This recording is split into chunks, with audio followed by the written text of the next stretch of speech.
Hey, Boo Kittens, it's me, Keisha, and I'm here with this week's All Tea, All Shade Belle Collective Season 6, Episode 2 review. So, on this week's episode, we find out that Lateshia is a Belle's bondsman.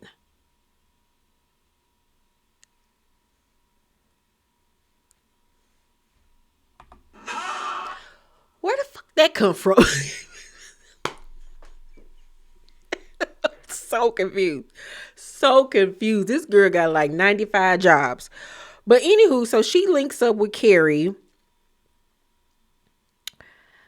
who I don't know for what reason keeps on saying that she's channeling Whitley Gilbert with her outfits. Because as an avid Different World viewer, have been since I was a little girl, have watched every episode probably 15 times each.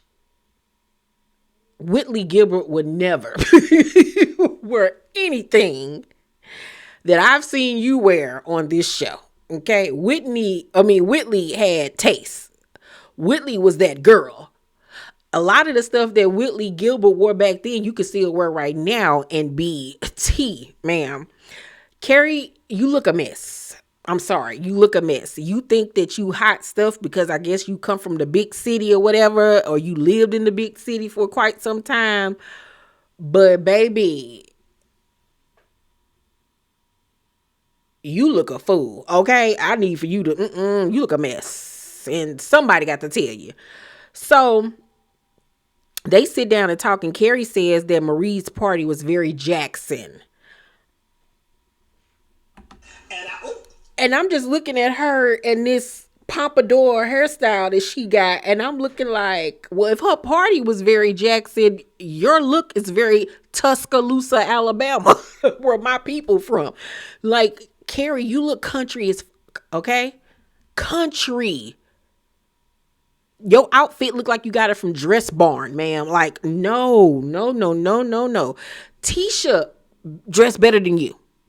Lateshia dressed better than you. Tamra dressed better than you. And that is saying a lot.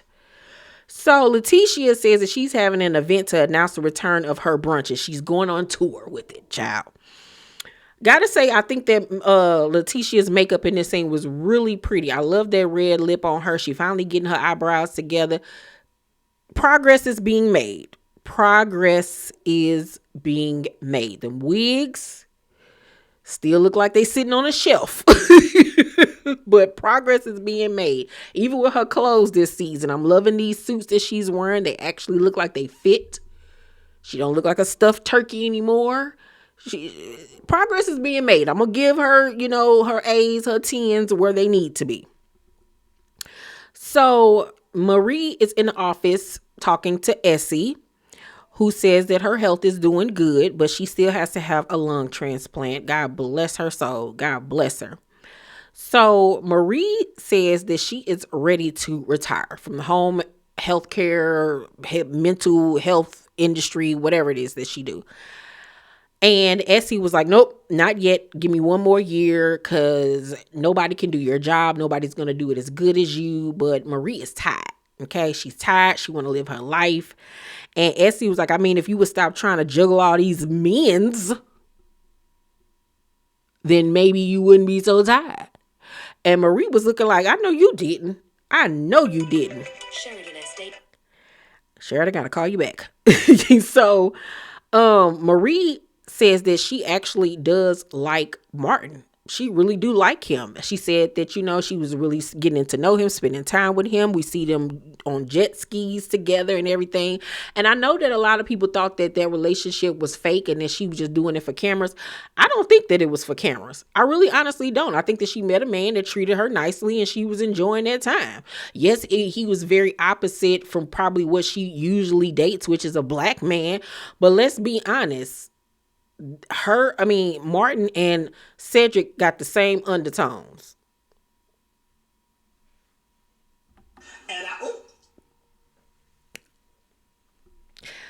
Only thing that's different between Cedric and Martin is that Martin looked like he got a job that pays well. But they both are meek. very pedestrian, um twerps. Both of them look like they got beat up in school. I mean, come on now. So it's not like, it's not plausible that she would date a man like Martin, because it's very plausible to me. Okay. So she says that she likes Martin, but she loves Cedric. And I don't understand why. I do not understand what it is about this man that she covets so much, because, girl, no. No. Especially when we get to the next scene, which is her back at that trap house. I'm looking like, Marie, why do you continue to film at this HUD home? I'm so confused. I remember what happened last season, so maybe she don't want to show her house no more, which is very understandable. But baby, you couldn't bring some old furniture over there or something, get somebody to do some renovation, something, because that house looked condemned. That house is giving a FEMA house. It's giving Section 8. Ew. Then she in there, her robe on, her scarf on her head, in there cutting up strawberries on the countertop. I'm like, this man ain't got no cutting board. What in the hell is going on? He's sitting in there in that toddler size bed. I was like, is that even a queen size bed? It looked like a full one with a wooden headboard from 1982. Oh, girl, I know when hell I'll be over there sleeping. I'll be scared something to crawl on me in the middle of the night. No, ma'am. I know she be hearing gunshots at night. No. No. No. No. So she get in the bed with him, and he says that he felt like a sucker watching her dance with Martin at her party. And, she basically tells him that, she likes spending time with Martin and all of this stuff. But, I'm here with you right about now. And he goes on to tell her that no matter what, I just want you to be happy or whatever. And she was like, I do got a lot of thinking to do. But she does let us know in her confessional that she has not spoken to Martin in like 2 weeks. He has not called her. He been MIA. So Selena is preparing for her all-white event in honor of her son Quincy, who was unalived a few years ago. And she says that she's been giving Mike the silent treatment. So he comes over with toilet tissue and some little stuff or whatever. So he go in the room with her, and she don't speak. He don't speak. He looking at her. She looking at him. She playing with the hangers. He just looking at her. So he finally was like, what's wrong with you? And it's obvious that she's upset.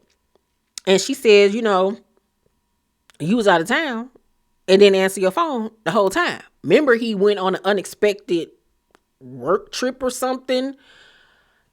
And apparently he went out of town and wasn't answering her phone calls the whole time he was gone. First of all, how old are we? Selena got to be my age. Ain't no way I'm about to be playing with nobody's grown son, playing these stupid, silly games. Because it's given, did you even have a work trip, or did you go out of town to see some chick? And that's why you told me last minute. And that's why you weren't answering your phone the whole time you was gone. We've been here before. We've seen this scenario play out 50 million times. The fact that she even considering marrying him, let alone dating him, is ridiculous, because Mike needs to go head on somewhere. And I think that she's making a big mistake by being engaged to him, being married to him. Where the ring at? I don't even remember seeing no ring on her finger. I don't know, Bernie. I don't like it. He playing too many games, and it's very childish. And I just think that Selena should think more of herself than to be sitting up here playing these high school games with somebody. Like, who got time? So it's the day of Lateshia's relaunch event for her brunches. And child, here come Carrie with her 1950s Barbie hairstyle. Remember the original Barbie and how she had that little whoop with the little ponytail? That's how she like to wear her hair, apparently. Okay, it's obvious she do her own hair. She don't go to get her hair done or nothing. Then she got on this floral print blazer with a belt wrapped around it and these wide leg pants, giving TJ Maxx. And baby, she thought she was doing it, honey. Doing it and doing it and doing it. Wow. And I'm just looking at her like, you country bumpkin, you. So Selena arrives, Latrice arrives. Tamara wasn't there. Tamara is never there. I don't understand why Tamara is even on the show. She's never around. Never. Never, ever, ever, ever, ever. So Selena says that she wants to clear the air with Latrice about this whole bartending thing, right? So they sit down and talk, and Latrice says that, you basically ghosted me. Like, what's the tea? And they sit down and talk, and Latrice is like, I haven't heard from you. And Selena was like, well, I had my accident and I couldn't work. And I felt like you been distanced towards me. And Latrice is like, well, look, I'm going to be honest with you. I thought that was an excuse, the whole accident thing. So it's giving me very much what I said, that she made more out of the situation than what it actually is so she can get some money. Yeah. So, of course, she couldn't go back to work, because if she went back to work, it would reveal that all these aches and pains that she having ain't real. You know what I'm saying? She trying to get a little coin. I ain't mad at it. I ain't mad at it at all. But you got to handle your business. You got to be honest with people and let them know what's going on, right? So, Selena apologizes and they make up. But we know Latrice. It ain't that easy. She now is going to be looking at Selena sideways because she feels played by Selena. It's not just going to be cut and dry. We back the way we was. Nah. It ain't going to be that easy.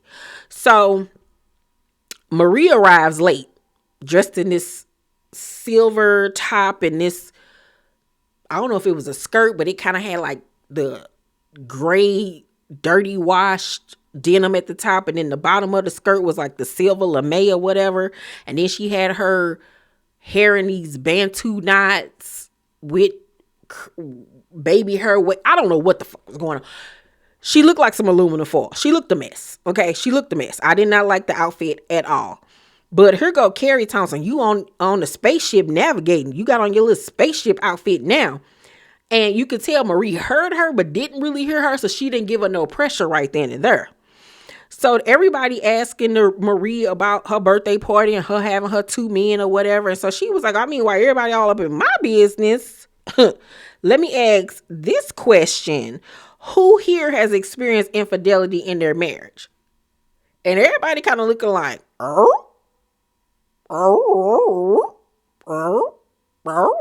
like, where'd that come from? It was a big leap. It was like, are you just trying to get people up off you because you don't want to talk about it? Because that shut everybody up. But that was a big leap. It was doing way too much. And Latrice in her confession was like, why would you like even bring that up? Like, that was weird. And it was weird. So Marie ends up pulling Carrie to the side to confront her about saying she looked like she was going to space. And Carrie was like, I love to make jokes and puns. And Marie was like, well, let me make a joke about you. You're beautiful, but this drawstring ponytail got to go. You're a Belle. This grandma-ish got to go. And Carrie was like, no, this is timeless classic.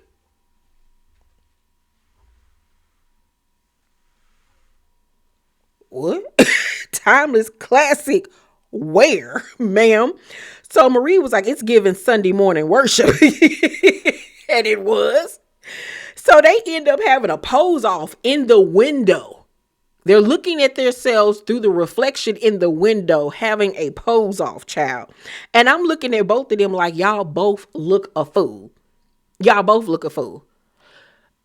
Marie, you up here looking like some aluminum foil that got burnt in the oven. Marie up here looking like Marlon Wayans and don't Menace to Society, don't drink the juice or whatever him and them That's that's what Marie looking like by the head.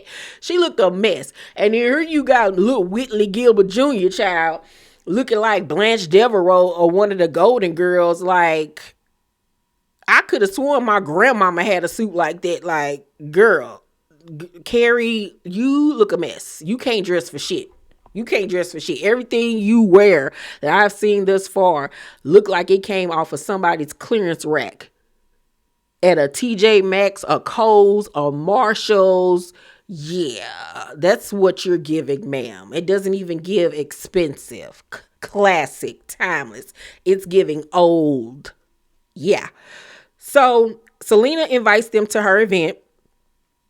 And then we see a scene where Selena talks to her daughters about this Mike situation and wonders, is she making a mistake marrying him? Because when she met him, it was around the time Quincy had passed, and, you know, he was right there for her, you know, and the daughters is like, we love Mike or whatever, but at the same time, loving him does not negate your feelings and what makes you happy. So you got to do what you want to do. She feels like talking to the girls was really a waste of time because they like Mike so much. But I don't think it was a waste of time because, like they said, at the end of the day, your happiness is what we care about the most. You know what I'm saying? And I think that he could be a very nice guy and everything, but the way he's allegedly moving is very funny. And if you already having mistakes, already thinking that you're making a mistake, then you're making a mistake. You should not even be doubting this. And the fact that you are says a lot. So then at the end of the episode, Marie links up with Martin. And she was wearing these army fatigue thigh-high boots, baby. And I said, go ahead on, Maria, child. Marie, you go right ahead on. I ain't even know what to think about them boots, child. So they sit down and Marie confronts him about ghosting her. She said that she picked him up from the airport when he came back from Germany. They kicked it for like 2-3 days. And then after that, he went MIA. And so he was like, you know, I'm sorry, you know, I was working. And she was like, I don't want to hear that. She was like, basically in them 2 weeks while you was missing, that basically opened up the door for me and my ex-husband to get closer. And she was like, you know, I can't see you anymore. And he says that he was very shocked by that. You know, she gets teary-eyed and said this is not something that is easy for her. And he basically was like on some, damn, like, I dropped the ball. You know what I'm saying? And basically the episode ended. So now she's fully in it with Brokey. And I'm just looking at Marie like, girl, you are making a grave mistake. Because that man ain't changed worth a damn. His life ain't upgraded for nothing since you left him. Look at how he's living. He's living in squalor. And you talking about he don't travel no more like he used to. Of course he isn't, because once again, he was traveling on your dime. He trying to get back over there so he can start back living off of you. Duh. And you falling for it. I'm going to give this week's episode of Belle Collective a C. It was cute. It was cute. You know what I'm saying? It wasn't a lot really going on this week's episode. I'm ready for things to get to progressing with this whole Glenn and Lateshia situation. Y'all let me know what y'all thought about this week's episode. Please make sure to thumbs up this video, subscribe to my channel, and turn on your post notifications so you know my videos drop. I love you guys, and I will see you on my next video. Bye.